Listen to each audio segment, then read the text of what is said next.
Hi guys, welcome back to my channel. இந்த video நான் எப்போ எடுத்துட்ருக்கிறேன்னா நைட்டு 1 மணிக்கு. ஸோ லாஸ்ட் வீக்கெண்ட் வந்து எங்களுக்கு ரொம்ப ரிலாக்ஸாக போயிட்டு இருந்துச்சு. திடீர்னு நைட்டு வந்து சரி பிரியாணி சாப்பிட போகலாமான்னு என் ஹஸ்பண்ட் கேட்டாங்க. சரி ஓகேன்னு சொல்லிட்டு கிளம்பிட்டோம். பாய் வீட்டு கல்யாண பிரியாணின்னு இங்கே ஒரு ரெஸ்டாரண்ட் இருக்குது. ரொம்ப ஃபேமஸ் தான் இங்கே. இது மாதிரி இப்போ இந்தியாவிலலாம் ரொம்ப நார்மல் ஆகிடுச்சு. சென்னையிலலாம் நிறைய ரெஸ்டாரண்ட் வந்துடுச்சு இந்த மாதிரி நைட்டு பிரியாணி சாப்பிட்றது.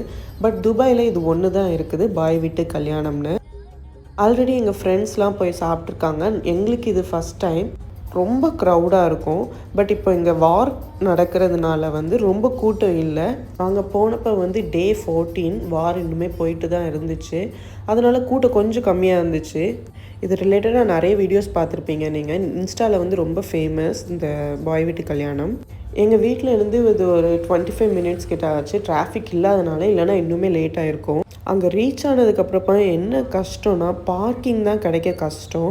நாங்கள் ரொம்ப நேரமாக தேடிட்டே இருந்தோம். எல்லா பார்க்கிங்குமே ஃபுல்லு.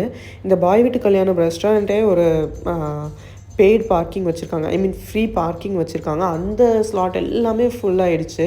அதனால் நாங்கள் ரொம்ப நேரமாக தேடிட்டு லாஸ்ட்டாக சைடாக ஒரு ரோட்டில் தான் விட்டுருந்தோம். லாஸ்ட்டு வரை எங்களுக்கு வந்து பார்க்கிங் கிடைக்கவே இல்லை. அதுக்கப்புறமா ஒரு வழியாக பார்க் பண்ணிவிட்டு டிக்கெட் வாங்க போயிட்டோம். இங்கே வந்து இந்த டோக்கன் ஆர்டரில் தான் வந்து உங்களுக்கு பிரியாணி கிடைக்கும். ஸோ எவ்வளோ சீக்கிரம் போகிறோமோ அவ்வளோ சீக்கிரமாக டோக்கன் நம்பர் கிடைக்கும். ஒரு பிரியாணியோட ரேட் வந்து 22 dirhams. பிரியாணிக்கு டிக்கெட் வாங்குறப்பவே வந்து உங்களுக்கு ஸ்வீட்ஸ் வேணும்னா அதுக்கு தனியாக டிக்கெட் எடுத்துக்கணும், 10 dirhams. அப்புறமா கூல்ட்ரிங்க்ஸ் வேணும்னா அதுக்கு தனியாக டிக்கெட் எடுக்கணும், அதுவும் ஒரு 10 dirhams அந்த மாதிரி வரும்.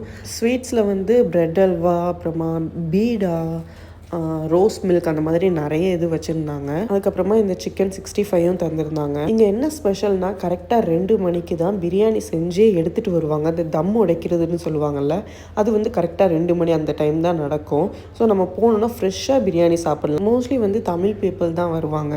அண்ட் இப்போ ரமதான்னால ஃபாஸ்டிங்கில் இருக்கவங்கலாம் நிறைய பேர் வந்து சாப்பிடுவாங்க. அங்கே இருந்தப்போ நைட் 2 மணின்னு சொன்னால் யாராலையும் நம்ப முடியாது. ஏன்னா அவ்வளோ வைபாக இருந்துச்சு. தலைவர் சாங்ஸ்லாம் போட்டுட்டு அந்த மாதிரி சூப்பராக இருந்துச்சு.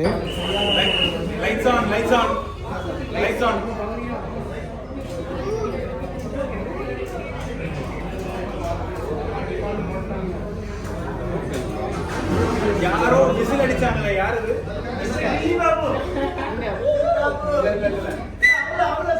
இல்ல, நான் ஒரு ஆளை பார்த்துட்டேன்.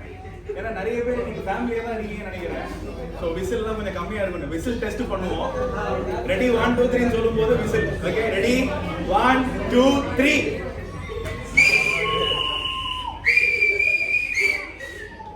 அந்த சைடு சுத்தமா விசில் இல்ல. Right. Thanks for coming. Comparatively கூட்டம் கம்மி, அதனால வந்து நீங்க நிம்மதியாக சாப்பிடலாம். ஸோ அதுதான் முக்கியம். அண்ட் ஆடி செய்கிறது பேசலாம். Okay, right. ஸோ பிரியாணி வந்து இன்னும் காதர் பிரியாணி ரெடியா? Khader okay. So biryani as usual countdown எல்லாரும் சேர்ந்து வந்து கவுண்ட் டவுன் சொல்லுங்க. அண்ட் என்ஜாய் பண்ணி நம்ம ஹீரோவை வெல்கம் பண்ணுவோம். ஸோ பிரியாணியை and then நீங்க வெச்சு சர்வ் பண்ணுவோம். so we will break this barrier. நீங்க பக்கத்துலயே போயிட்டு வந்து வீடியோ எடுக்கலாம். and then மிர்ஜால் ரைத்தா வந்து எவ்வளவு வேணாலும் எடுத்துக்கலாம். it's up to you. Chicken 65 இங்க இருந்து நீங்க எடுத்துக்கலாம். so பிளேட்ல கேட்டீங்கன்னா பிளேட்ல கொடுப்பாங்க, டேக் அவேனா பாக்ஸ்ல கொடுப்பாங்க. it's up to you. நீங்க கார் பார்க்கிங்ல போய் சாப்பிடலாம், இல்ல இங்க இருந்தும் சாப்பிடலாம். யாரா சூப்பர். ரைட் கதர் okay. UAE's first 2 AM biryani. 17, 16, 15, 14, 13, 12, 11, 10, 9, 8, 7, 6, 5, 4, 3, 2.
ஒரு வழியாக வெயிட் பண்ணிட்டு இருந்த பிரியாணி கிடச்சிருச்சு. பார்க்குறதுக்கு எப்படி இருக்கோ அதே மாதிரி டேஸ்ட் வைஸும் சூப்பராக இருந்துச்சு. நாங்கள் ரொம்ப என்ஜாய் பண்ணி நல்லா சாப்பிட்டோம். குவான்டிட்டி வந்து ரொம்பவே நிறைய இருந்துச்சு, முடிக்கவே முடியல, பாதி தான் சாப்பிட்டோம். ஒன்று வாங்கினாலே ஆக்சுவலாக 2 பேரும் சாப்பிட்லாம், அந்த அளவுக்கு இருந்துச்சு. கொஞ்சம் குட்டி கடை தான், அதனால் டேபிள்லாம் ஃபுல்லாகிடுச்சு. சரி ஓகே நாங்கள் வந்து காரில் போய் சாப்பிட்றோன்னு சொல்லிட்டு நாங்கள் வந்துட்டோம். பட் நிறைய பேர் அங்கே வெயிட் பண்ணி டேபிளுக்கு வெயிட் பண்ணி அங்கேருந்து கூட சாப்பிட்டாங்க. வெயிட் பண்ணி சாப்பிட்டதுக்கு ரொம்பவே ஒர்த்தாக இருந்துச்சு. கண்டிப்பாக துபாயில் இருந்தீங்கன்னா நீங்களும் போய் ட்ரை பண்ணி பாருங்கள். இது மாதிரி ஒரு சூப்பரான வீடியோவில் மீட் பண்ணலாம். Until then by.